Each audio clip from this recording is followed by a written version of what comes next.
Remittances ता वधनी हुई। Senator doctor Humayun Khan Mohammad साहब ने मुझे गुफ्तगू करने के लिए ज्वाइन किया है।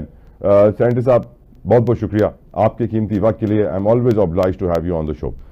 सर ये बताइए, पहले तो क्योंकि वजीर आजम ने एक कैंपेन शुरू कर दी है उड़ान पाकिस्तान, आज भी वो सरमायाकारी की जो खुसूसी काउंसिल है उससे वो इजहार ख्याल भी किया उसके बाद, और उन्होंने रिपीट किया कि महंगाई कम तरीन सतह पे है, रेमिटेंसेस रिकॉर्ड इजाफा हो गया है, IMF की शर्तें पूरी हो रही हैं, stock market all time high पे है, टैक्स के जो टारगेट्स थे FBR पूरे कर रहा है। सर आपको लगता है कि ज़मीनी हकायक भी यही कहते हैं जो हमारे वजीर आजम कह रहे हैं? सेनेटर हुमायूं खान मोहम्मद साहब। बिस्मिल्लाहिर्रहमानिर्रहीम। आपने जिस लिहाज से सवाल किया है उस लिहाज से आपको पता है कि जो जमीनी हकायक है वो बिल्कुल उसके बरअक्स है। एक्चुअली वो मेरे ख्याल में मिस प्रिंट था, वो वड़ान पाकिस्तान लिखने की बजाय उड़ान लिख दिया उन्होंने। मे बी ढलान पाकिस्तान सर, पर कुछ भी करना था, और जो उड़ा है ना वो इनके हाथों के तोते उड़ गए हैं। मैं आपको बताता हूँ जो 2-3 चीजें। सबसे पहले ये कहते थे कि हम 3.5 GDP अचीव करेंगे, 6 से 7 महीने गुजर गए, 1 GDP को भी नहीं क्रॉस किया। अगले 6 महीनों में क्या हाँ करेंगे? नंबर 1। नंबर 2, जिस चीज के बारे में ये लोग सारे चीखें मार रहे हैं वो है स्टॉक एक्सचेंज। सबसे पहले stock exchange is not a true indicator of the economy. Number 2, stock exchange में इन्होंने कहा है कि हमारा 78% वो हुआ है, एनहांस हुआ है। उस 78% में इन्होंने तकरीबन 48,000 पॉइंट्स का क्या इजाफा हुआ है। उस 48,000 में से 40,000 जो है वो 3 कंपनीज हैं, 3 सेक्टर्स हैं। 3 सेक्टर्स में से पहला सेक्टर जो है वो है बैंकिंग सेक्टर। बैंकिंग सेक्टर जब प्रॉफिट उठाता है इसका मतलब है बिजनेस और अवाम बढ़ गई, उनको कुछ फायदा नहीं हो रहा। नंबर 2 वो है क्या कह सकते हो उससे, ये जो this time check is brought to you by. सोचो ना किस्मत आजमाए डॉन चाय जी पति असा लखपति बन गई। जब अपनी कीमतें बढ़ाई हैं तो किसान बढ़ गया। फर्टिलाइजर तो ब्लैक में बिकता है सर, पर जो भी है ना, ब्लैक में बिकता है या ब्लैक बिकता है या जो भी बिकता है, लेकिन मैं आपको बता रहा हूँ 3 है। तीसरा जो सेक्टर है वो है oil and gas. Oil and gas में इंटरनेशनल मार्केट गिर गई है, $60 पे आ गई है, हमारे टाइम पे $120 पे थी। इन्होंने प्राइसेस कम नहीं की, प्रॉफिट मार्जिन उनको मिला, वो ले गए। इसके अलावा बाकी 7,000 पॉइंट्स, आप सोचे बाकी सारे सेक्टर्स मिला के उनमें सिर्फ 7,000 है। अब दूसरी तरफ आ जाते हैं, इन्होंने कहा कि 1,10,000 को टच किया है। 1,10,000 का जो वैल्यू है 1,10,000 की वो 50 बिलियन नहीं है, जबकि पाकिस्तान तहरीक इंसाफ के टाइम में जो 47,000 या 50,000 पॉइंट्स की जो वैल्यू थी वो 100 बिलियन से ऊपर की थी। तो अगर आप उस लिहाज से देखा जाए तो they are still half of what Pakistan Tehreek Insaf time. तो उस लिहाज से इनको 2,20,000 2,25,000 को टच करेंगे तो ये उस जगह पे पहुंचेंगे जहां पाकिस्तान तहरीक इंसाफ आज से 3.5 साल पहले था। ये सच्चाई है। अच्छा, तीसरी चीज, ये जो कह रहे हैं कि इकोनॉमी बढ़ रही है, ये सारे ये याद रखिए, इनका जो लार्ज स्केल इंडस्ट्री होती है, लार्ज स्केल इंडस्ट्री का मतलब ये होता है कि वहां पे जॉब बनती है, वहां पे लोगों को रोजगार मिलती है और एक्सपोर्ट्स होती है। वो इनकम नेगेटिव में जा रहा है। नेगेटिव का मतलब ये है कि जो बिजनेसेस हैं वो बंद हो रहे हैं। तो अगर आप ओवरऑल देखा जाए तो ये 1% से कम की ग्रोथ, -% लार्ज इंडस्ट्रियल स्केल, सारी चीजें और उसमें इनके जो आईटी है वो आईटी में ये लोग खुद बता रहे कि 40% इनकी स्पीड स्लो है। उसके अलावा ये $1 मिलियन पर आवर के लिहाज से लूज कर रहे हैं, मीन्स $8 बिलियन सालाना के। उसके अलावा ये तकरीबन 600 बिलियन रुपीस ये लूज कर रहे हैं बिकॉज ऑफ दी जो क्या कह सकते हैं, जो फ्रीलांसर्स हैं उनकी वजह से। और इसमें सजाएं अलग हैं। मुझे जो ऑर्डर मिला है मैंने वो पूरा नहीं कर सका, मुझे सजा मिल गई $2 मिलियन, $3 मिलियन, ये पाशा वाले सारे कह रहे थे। सो ऑल एंड ऑल इन्होंने हर जगह पे नुकसान, पाकिस्तान को नुकसान दिया सिवाय एक जगह पे, चोरी में, झूठ बोलने में। उसमें इन लोगों ने सारे रिकॉर्ड तोड़े हैं और इस चीज में ये लोग हमेशा से माहिर थे, रहेंगे। इनमें कोई इनका मुकाबला नहीं कर सकता, पूरी दुनिया में कोई इनका मुकाबला नहीं कर सकता। सर गुज़िश्ता रोज भी हमने खबर देखी थी कि बानी पीटीआई ने अडियाला में जो गुफ्तगू की थी गैर रस्मी, उसमें कहा था कि मुझे ऑफर हुई है कि मैं बनी गाला में चला जाऊं, मुझे कहा जा रहा है कि मैं डील ले लूं, सियासी स्पेस भी आपको दिया जाएगा। आज फैसल चौधरी भी वो बात कर रहे हैं कि बनी गाला की ऑफर मिल रही है खान साहब को। सर मैं अवाम के रहनुमाई के लिए चाहूंगा कि आप बताएं कि इमरान खान क्यों बनी गाला की ऑफर को एक्सेप्ट नहीं कर रहे। खड़ा है, वो बेईमान नहीं है, उसने कोई चोरी नहीं की, उसने कोई डाका नहीं डाला, उसके कोई वीक पॉइंट्स नहीं है। ये सारे डील्स वो लोग करके भाग जाते हैं जिनके वीक पॉइंट्स होते हैं, जो झूठ बोलते हैं, जो आवाम के साथ धोखा करते हैं। इमरान खान ने कोई ऐसे नहीं किया और इस वजह से वो उसूली सियासत पे है और अपने मौकफ पे कायम है, कायम रहेगा। मुज़ाकरात में कुछ ठंडा माहौल नहीं देख रहे सर? मुज़ाकरात उनकी जरूरत है, पाकिस्तान तहरीक इंसाफ की जरूरत नहीं है। अगर ये पॉलिटिकल स्टेबिलिटी नहीं लाएंगे, इनकी इकोनॉमी फर्दर गिरेगी, पाकिस्तान फर्दर। अब सवाल ये है कि क्या ये लोग पाकिस्तान से प्यार करते हैं? क्या ये लोग पाकिस्तान की खातिर पॉलिटिकल स्टेबिलिटी लाने के लिए जो सबसे बड़ा पॉलिटिकल पावर है, पॉलिटिकल स्टेक होल्डर है, उसके साथ निगोशिएट करते, या उसको ये टेररिस्ट डिक्लेयर करने में अपनी सारी जिंदगी वो कर देंगे? वो होगा नहीं से, लेकिन ये मुल्क को तबाह कर देंगे। और ये अपने वो क्या कह सकते हैं, एक बोटी गोश्त के लिए ये पूरा पाकिस्तान का बकरा ज़बह कराने के चक्कर में। अब सर वैसे जिस तरीके से मरियम नवाज साहिबा स्पेंडिंग कर रही हैं, पैसे खर्च कर रही हैं पंजाब में, तारीख में इसकी मिसाल नहीं मिलती। फॉर एग्जांपल मैंने आपको बताया भी था पहले कि 4 महीनों में 1.5 अरब का सर 150 करोड़ का तो तकरीबन दूध ही पिला दिया गया है स्कूल न्यूट्रिशन प्रोग्राम में।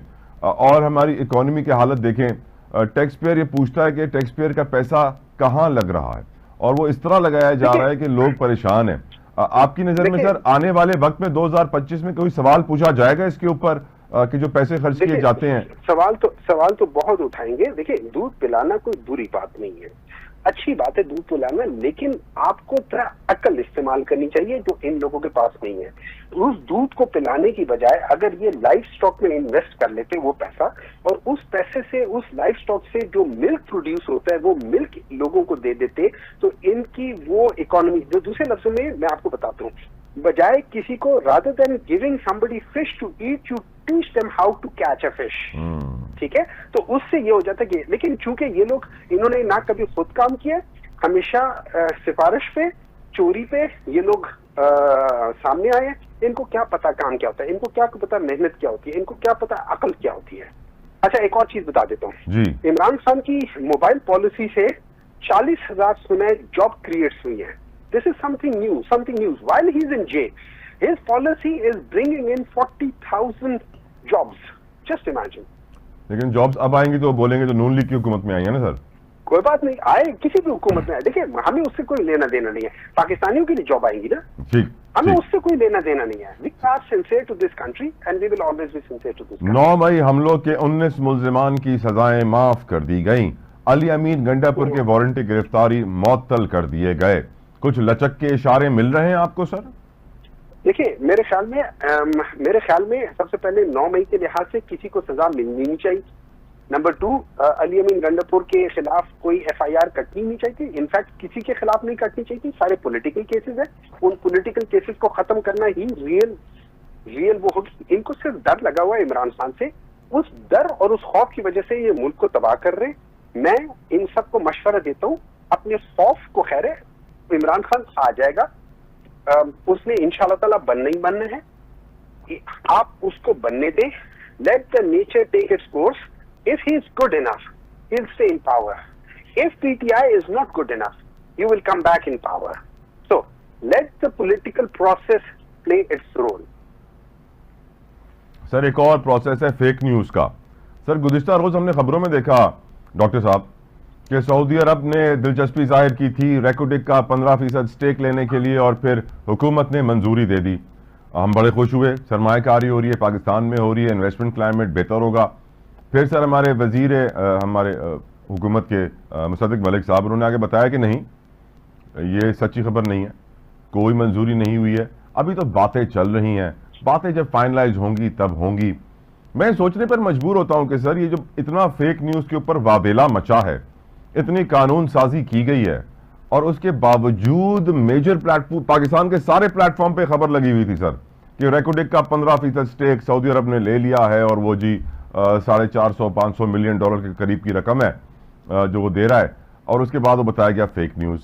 सर आईटी की आप सेक्टर को देखें तो अभी जो आईटी की स्टैंडिंग कमेटी का हुआ था इजलास सर, उसमें चेयरमैन पीटीए के बयानात और जो स्पेशल सेक्रेटरी थे आईटी के, उनके बयानात दोनों में तजाद पाया जाता है।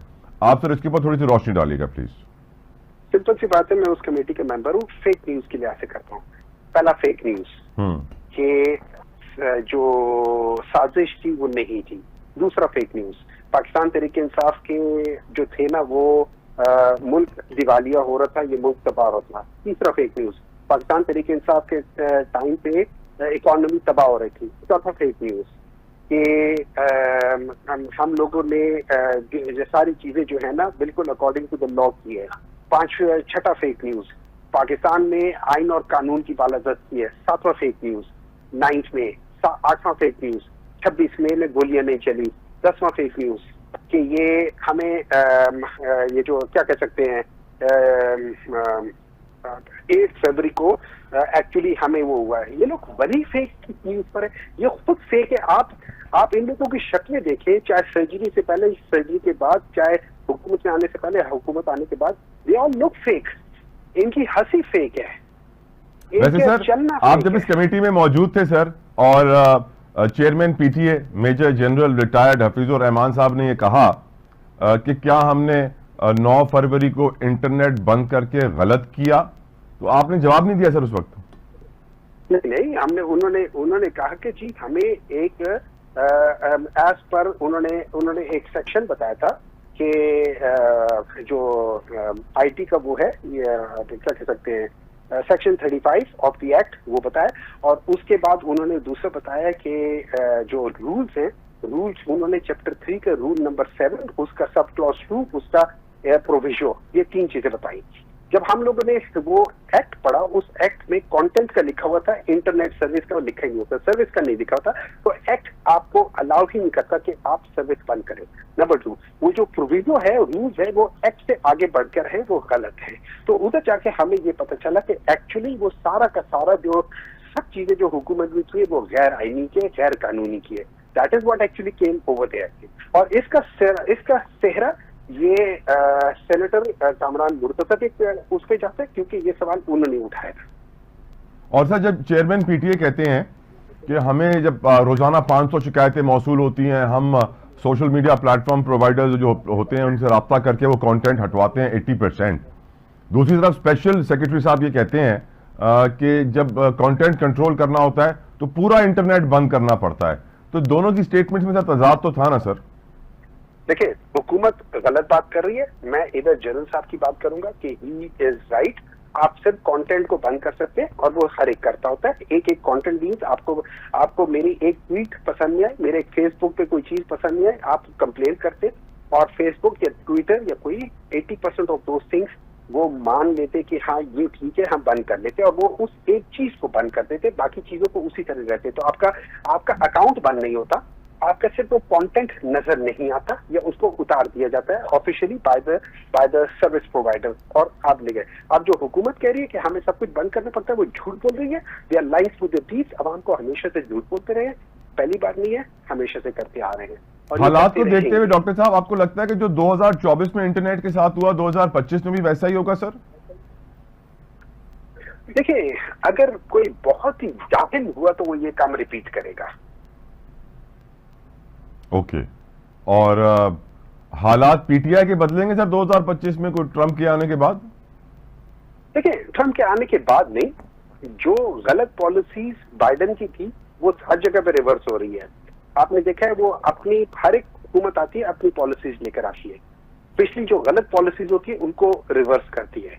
अब उन लोगों ने अगर कोई रिवर्स करते, लेट्स से उनकी पॉलिसी थी, बाइडेन की पॉलिसी थी कि हम लोग जो लेट्स से पीटीआई की हुकूमत को रिवर्स करेंगे, और उन्होंने प्रेशर डाला, सब कुछ किया, या उनको बताया गया कि ये इस तरह है, क्योंकि हमारे लिहाज से हो सकता है जनरल बाजवा ने उनको गलत बताया और गलत बयानी की हो, और उस लिहाज से उन्होंने उस पर एक्शन किया हो कि भाई ये तो इमरान खान आपके खिलाफ निकलाना है। फिर इमरान खान की body language is very strong body language, वो उसका ऑरा बहुत स्ट्रॉन्ग है, लोग उससे वैसे ही घबराते, उसके साथ खड़े होते हुए घबराते। हमारे बाकी के प्राइम मिनिस्टर वो कोने में खुदरे में जाके खड़े हो जाते, ये सबसे सेंटर स्टेज पे खड़ा हो जाता है। इसकी अपनी एक अपना इसका एक ऑरा, अपना इसका स्टाइल है, ठीक है। उस बेसिस पे लोग वैसे ही डर जाते हैं, तो उन्होंने कहा कि ये तो आके आपको उड़ा देगा, उस बेसिस पे। Trump on the other hand, Trump is also successful person without being a politician like Imran Khan. He is a successful person in his own business. उसको पता है ये चीजें कुछ नहीं होती, उसका अपने भी बॉडी लैंग्वेज इसी तरीके से।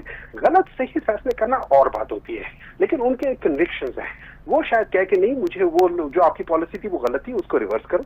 उससे हम कुछ कह नहीं सकते। This is their policy as far as we are concerned. हम अपनी जगह पे खड़े, ना हम डील लेंगे ना हम डील करेंगे, हम मैरिट पे बात करेंगे और दैट इज ऑल जी। 6 तारीख को सर क्या फैसला एक्सपेक्ट कर रहे हैं 190 मिलियन पाउंड केस में डॉक्टर साहब?